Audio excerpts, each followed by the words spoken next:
안녕하세요. 최영진 당당내과의원의 최영진 원장입니다. 오늘 말씀드릴 주제는 당뇨병이 왜 위험한가요? 이런 주제로 정해봤는데요.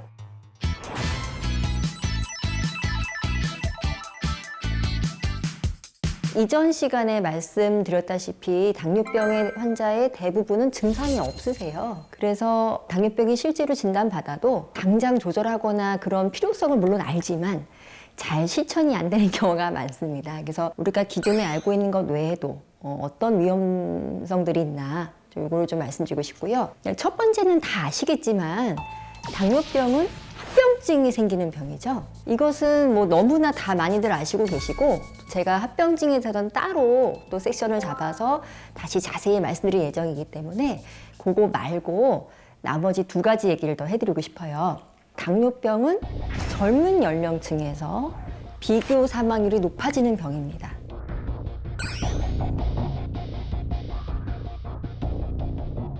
자, 이게 무슨 말일까요? 당뇨병은 사실 죽는 병이다?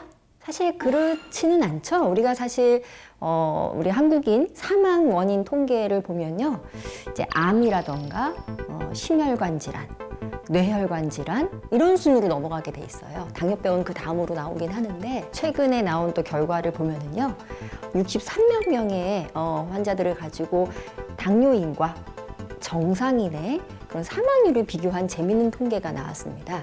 65세 이상에서는 사실 그렇게 두드러지지 않지만 오히려 20대, 30대에서 당뇨인에서 비당뇨인에 대비 비교 사망률이 2.25배가 높다는 통계가 나왔습니다. 그래서 우리 젊은 당뇨병 환자들 당장 혈당 안 되고 좀 그렇지만 에이 설마 이렇게 넘어갈 수가 있거든요. 근데 이런 통계를 보면 그게 또 좀 그렇게 해서는 안 되겠다는 그런 또 메시지가 될 수가 있겠습니다. 자, 그 다음으로 드리고 싶은 얘기는요, 당뇨병은 빨리 늙게 되는 병입니다.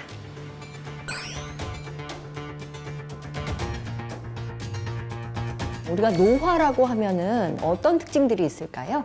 암 발생률도 높아지고요. 그리고 치매 위험이 또 올라갑니다. 그리고 근육감소증, 근감소증이 있는데 그런 부분들이 또 문제가 생기거든요. 근데 당뇨병이 이 세 가지를 다 올리는 것으로 되어 있어요. 특히 이제 췌장암이나 대장암, 위암, 간암 이런 것들이 이제 정상인 대비해서 2배 정도 높게 이제 발병이 되고 있습니다. 그뿐만 아니라 사망률 역시 50-60%더 높게 돼 있어요. 그런 거에 대해서는 뭐 특별한 기전은 아직 정확히 밝혀진 바는 없지만 기저에는 그런 인슐린 저항성과 관련된 그런 암의 발생에도 관여를 하기 때문에 그런 쪽으로 더 올라가는 게 아닐까 추정은 하고 있습니다. 자, 그 다음에 제가 말씀드렸던 치매 문제죠. 치매 당뇨병에서 높죠. 이게 당뇨병이 혈관을 타고 합병증이 나오기 때문에 이 치매도 혈관성 치매가 있습니다. 그런 경우는 역시 당뇨 환자라는 것 자체로 위험도가 많이 올라갑니다. 자, 마지막으로 말씀드리고 싶은 노화의 세 번째 특징, 근육 감소증이에요. 제가 저번에 당뇨병 증상편에서도 잠깐 말씀드렸다시피 당뇨병이 너무 조절이 안 되면 근육이 녹아내린다라고 제가 설명을 드렸었죠. 노인이 되면서도 사실 근육이 빠지게 돼 있습니다. 근육 감소증 자체가 물론 여러 가지 또 심혈관 질환이나 다른 질환하고도 연관이 되지만 사실은 제일 실질적인 문제는 노인 생활에서의 삶의 질과 직결되는 문제입니다. 잘 예상하시겠지만 잘 넘어지세요. 근육이 없으면 일상생활을 영위하는데 굉장히 불편함이 많이 초래합니다. 그래서 당장 증상이 없다 하더라도 절대 간과하시지 말고 적극적으로 조절하실 필요가 있겠습니다.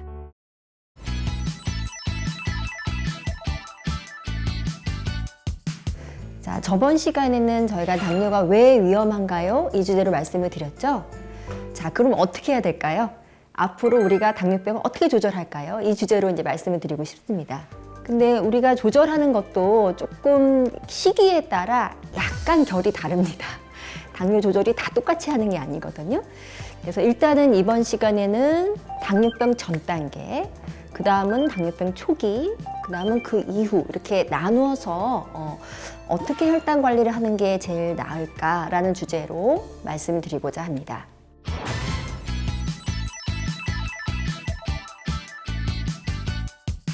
자, 당뇨병 전 단계가 뭔지는 아실 거예요. 그죠? 우리가 정상에서 바로 당뇨병을 넘어가질 않고 따로 당뇨병 전 단계라는 구간을 정해서 정의를 하고 있습니다. 수치를 말씀드리면 공복혈당 100에서 125까지, 식후 2시간 혈당은 140부터 199까지를 당뇨병도 아닌데 그렇다고 정상은 아닌 당뇨병 전 단계로 정의를 하고 있죠. 그럼 왜 이걸 나눠놨을까요? 이유가 있겠죠. 일단 당뇨병 가기 전임에도 불구하고 정상인에 대비해서 심혈관 사망률이 올라갑니다. 자, 제가 여기 그래프를 하나 보여드리고 싶은데요. 제가 아래 별표로 이렇게 당뇨 진단 시점, 거기가 이제 시점으로 0, 거기가 진단 시점이 되고요. 그 전 단계에 이미 인슐린 저항성 그래프를 보시면 훨씬 심하게 나빠지는 것을 보실 수가 있어요. 그러니까 인슐린 저항성이 먼저 선행을 해서 여러 가지 문제를 일으키기 때문에 혈당을 맞추기 위해서 나름대로 췌장에서 인슐린 분비가 과다 분비가 시작되게 됩니다. 그러면 우리가 원래 100%로 있었던 췌장의 기능이 점점 과도하게 쓰다 보니까 점점 줄어드는 것을 보실 수가 있을 거예요. 그래서 그게 거의 50%까지 꺾였을 때가 공복혈당이 올라가는 시점, 즉 당뇨 진단 시기가 됩니다. 그렇다 보니까 그럼 전 단계의 치료는 뭐가 제일 문제가 될까요? 사실 기본적으로는요, 인슐린 저항성 극복입니다. 그래서 이런 당뇨병 전 단계에서 당뇨병 단계로 넘어가지 않게 하기 위해서 여러 가지 예방 연구가 진행이 됐어요, 실제로. 미국에서 제일 중요한 연구가 DPP 연구라는 게 있습니다. 그 당뇨병 전 단계에서 그냥 컨트롤로 대조군으로 아무것도 개입을 하지 않은 군에 비해서 당뇨병 전 단계여도 거의 당뇨 환자에 준할 만큼 적극적인 생활요법, 운동하시고 체중 관리하고 열심히 음식 조절하신 분, 또 약을 메formin이라는 인슐린 저항성 개선제를 치료한 군, 이렇게 비교를 했단 말이에요. 두 군 다 대조군 대비 당뇨병으로 발생률이 현저하게 낮았습니다. 그리고 그 연구를 그대로 끌고 가서 22년 동안 더 지켜본 연구가 2018년에 나온 건데요. 그렇게 오랜 시간이 지났음에도 불구하고 마찬가지로 예방 효과가 그대로 나타났다는 것입니다. 그래서 우리가 이런 당뇨병 전 단계의 그런 치료 전략은요, 일단은 인슐린 저항성이 가장 원인이 될 수 있는 비만과의 싸움이죠. 그래서 체중 감량을 하셔야 됩니다. 그래서 7% 정도 자기 목표 체중 맞게 7%는 감량 목표로 열심히 체중을 빼셔야 되고, 두 번째는 역시 식사요법이겠죠. 그 다음에 그것만으로도 좀 잘 안 될 때는 메포민이라는 이제 당뇨병 기본약입니다. 써볼 수 있습니다. 그래서 약을 쓰는 경우는 아주 고위험인군한테는 고려해 볼 수 있어요. 그래서 정말 비만은 체질량 지수가 30 이상 되는, 두 번째는 임신성 당뇨라던가 아니면 너무 어린 나이에 당뇨가 오신 분들은 보다 더 적극적으로 그래서 약제 치료까지 사실은 고려가 되고 있고, 이런 연구들이 사실 미국에서 했던 게 아니에요. 우리나라에서도 이런 예방 연구를 현재 진행을 하고 있습니다.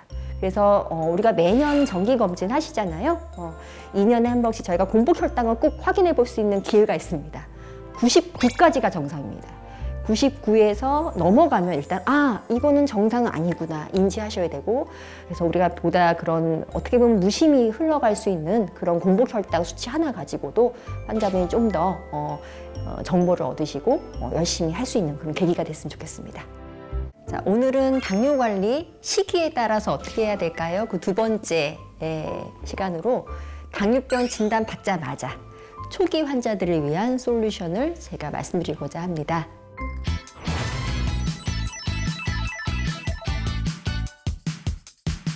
자, 사실 이해는 돼요. 당뇨병 내가 환자다라고 진단을 받았으면 대부분의 환자들이 이거 좀 혈당 좀 올라가서 그래, 이렇게 좀 무시하고 싶은 마음은 충분히 이해합니다.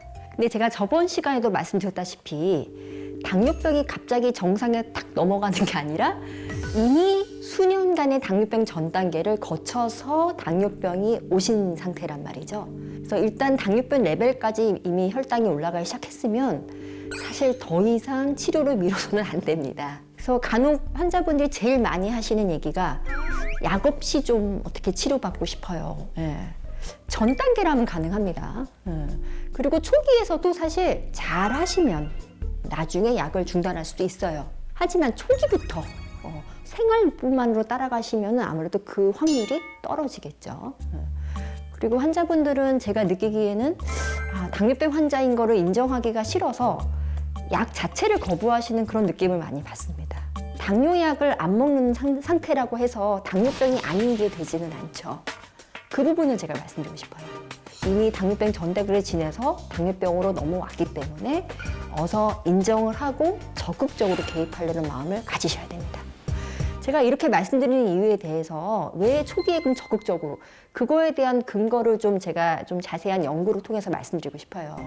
당뇨병 그 초기 강화요법에 대한 연구는 아주 유명한 스터디가 있습니다. 그래서 UKPDS 연구라는 게 있어요. 이거 당뇨병 공부하는 사람들은 이건 모를 수가 없는 연구죠. 그러니까 실제로 당뇨병 초기 환자들을 진단 받자마자 1년 이내 이런 환자들을 데리고 적극적인 약물요법을 한 경우 아니면은 그냥 생활요법만으로 끌고 간 경우를 비교를 해본 겁니다. 그 다음에 또 추적관찰 연구가 UKPDS-10 스터디가 있습니다. 10년 후 결과를 본 거예요. 그 두 결과를 보면은요, 초기 연구에서는 미세혈관 합병증의 예방과가 확실히 나왔어요. 약제를 열심히 썼더니. 하지만 거대 혈관 합병증에 대해서는 통계적 의미가 약해졌어요. 첫 번째 연구에서. 근데 이후 추적 관찰 연구에서는 실제로 개입을 하지 않고 개입을 안 하다 보니까 어떻게 하겠어요? 혈당 차이가 나던 것이 거의 안 나게 되죠. 그 상태로 그냥 보기만 한 거예요. 근데 오히려 추적 관찰 연구에서 오히려 미세혈관뿐 아니라 거대 혈관 합병증까지 훨씬 더 줄어든 효과를 봤다는 얘기입니다. 약제를 적절히 쓴 군에서. 그럼 이게 뭘까요? 왜 초반에는 또 왜 안 나타났으며 또 두 번째는 왜 안 나타나는 게 또 나타났을까? 그 이후에. 이것을 가지고 많은 학자들이 연구해서 얘기를 하는 것은요, 레가시 효과라는 얘기를 합니다. 당뇨병 초기에 혈당 관리를 철저히 해서 내 몸의 혈당이 정상이 이 정도구나를 각인시켜 놔야지 그 효과가 후에까지 지속되는 그런 의미입니다. 그래서 이런 적극적인 혈당 강화 요법, 약제를 통한 그런 심혈관 예방 효과는요, 결국은 입증이 된 겁니다. 그리고 더군다나 특히 초기에 잘할수록 초기에 거의 정상 혈당에 가깝도록 6.5%를 목표로 열심히 약물요법 플러스 생활요법 다 해서 초기 한 3 내지 5년을 어떻게 보내느냐가 추후 10년, 20년 후, 30년 후를 거의 좌지우지한다고 생각하면 우리가 허송세월할 시간이 별로 없죠. 당뇨가 진단된 것도 사실은 바로 진단된 건지 아니면 1년, 2년 전부터 시작된 건지 알 수 없는 이 마당에 자꾸 약을 안 먹고 혼자 할 수 있어, 혼자 할 수 있어 미루다 보면은 정말 그 골든 타임을 놓치기가 쉽습니다. 그래서 당뇨병을 일단 진단 받으셨으면 인정하시고 선생님과 적극적으로 소통해서 적극적 관리에 먼저 들어가셔야 되고요. 하지만 그거는 말씀드릴 수 있어요. 정말 열심히 잘하시고 체중도 많이 빼서 정말 체질이 많이 좋아졌다라고 향상이 됐으면 약을 줄여서 끊기도 하는 경우가 있습니다. 그래서 우리는 당뇨병 초기에는 무조건 약을 안 먹을 생각을 하시는 게 아니라 먼저 약제를 포함한 적극적인 요법을 다 한 후에 그 이후에 오히려 줄여나가는 전략이 더 합리적이라고 볼 수 있겠습니다. 자, 오늘은 혈당 관리의 마지막 시간. 그럼 당뇨병 진단 받고 나서 좀 지난 한 10년 이상 경과된 그런 환자들을 그러면 어떻게 관리해야 될까요? 이 주제에 대해서 말씀을 드리고자 합니다.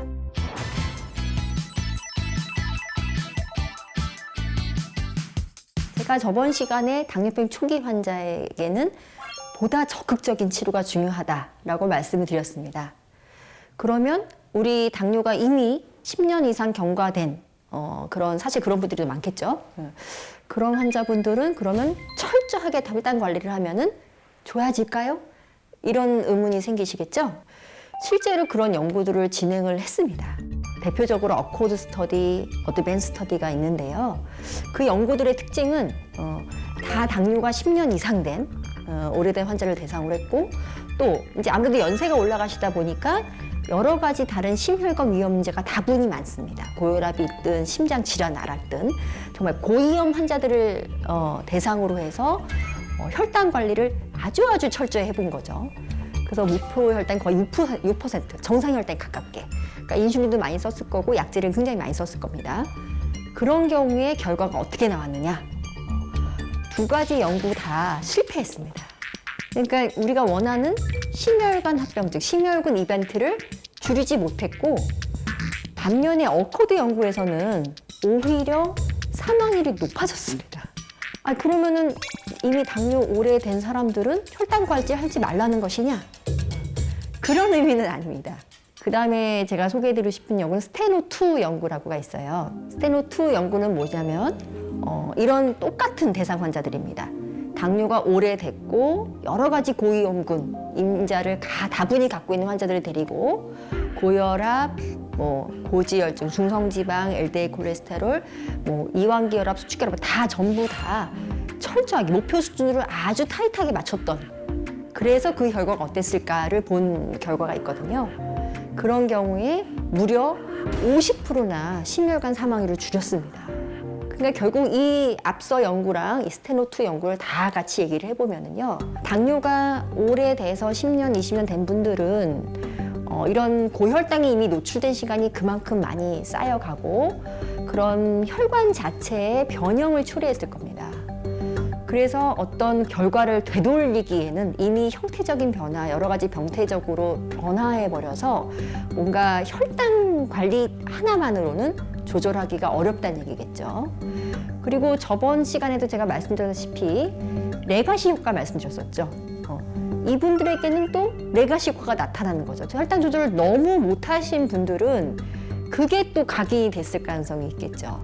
그래서 혈당 자체를 너무 타이트하게 가는 것이 별로 이롭지도 않고 오히려 저혈당이나 부정맥 이런 게 이벤트를 더 올릴 수가 있으면서 사망률까지 올라가는 그런 결과가 나올 수도 있다는 얘기고요. 반면에 고지혈증, 고혈압, 체중 이런 여러 가지 심혈관 위험 인자를 다 같이 조절한 경우, 그런 경우에는 무려 50%나 반을 꺾었다는 겁니다. 이건 정말 놀라울 만한 결과거든요. 그러니까 우리가 가야 될 길이 그 길이죠. 그래서 저는 사실은 제가 많이 보는 환자들은 초기의 환자들보다는 당뇨가 오래된 환자들이 사실 저를 많이 찾아옵니다. 그래서 환자들은 아무래도 당뇨병 병원이니까 당에만 너무 초점을 맞추시는 경우가 있는데, 실제로 중요한 것은 같이 가지고 있는 위험인자들, 그리고 더 세밀히 말씀드리면은 당연히 인슐린 저항성입니다. 제가 경험해 본 바에 의하면은 혈당이 높아도 오히려 이벤트가 안 나는 분들 사실 있고요. 혈당이 잘 조절되는데도 이벤트가 나오는 분들이 있거든요. 그러니까 어떻게 보면 이런 분들이죠. 혈당은 그렇게 나쁘진 않은데 뚱뚱한 분들은 인슐린 저항성이 오히려 되게 심하게 나옵니다. 혈당이 좋아도. 약을 먹으니까 혈당은 어느 정도 나오잖아요. 하지만 기저에 깔려있는 인슐린 저항성은 전혀 극복이 안 된 상태로 끌고 가면 원하는 효과가 안 나올 수가 있습니다. 그래서 결국 인슐린 저항성은 결국은 비만이 제일 많은 역할을 차지하기 때문에 체중 관리, 특히 내장 비만 관리를 하셔야 됩니다.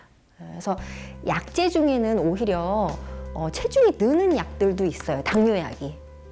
그래서 혈당은 잘 떨어지지만 반대로 인슐린 저항성 악화되는 약도 있습니다. 그래서 너무 혈당 자체에 스트레스 받으실 필요는 없어요. 너무 6.5인데도 안 돼요. 더 내려야 되는 거 아니, 이렇게 하실 필요 없고요. 오히려 내가 놓치고 있는 게 없느냐. 그래서 주기적으로 좀 관찰하고 또 선생님과 많은 소통을 하시기 바랍니다.